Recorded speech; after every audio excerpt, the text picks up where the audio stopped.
Ons Vader wat in die hemel is.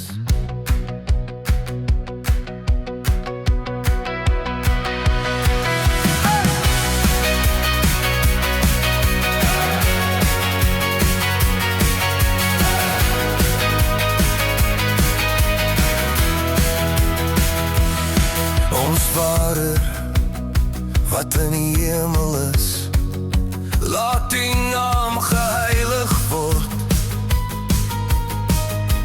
Laat die koninkryk kom, laat die wil geskied, soos in die hemel net so ook op die aarde.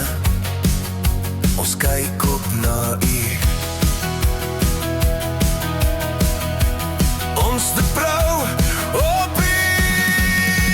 Gee ons vandag ons daglikse brood en vergeef ons ons skulde, soos ons ook vergeef die wat teen ons sondig. Lei ons nie in versoeking nie, maar verlos ons van die bose. Want aan U behoort die koninkryk en die krag en die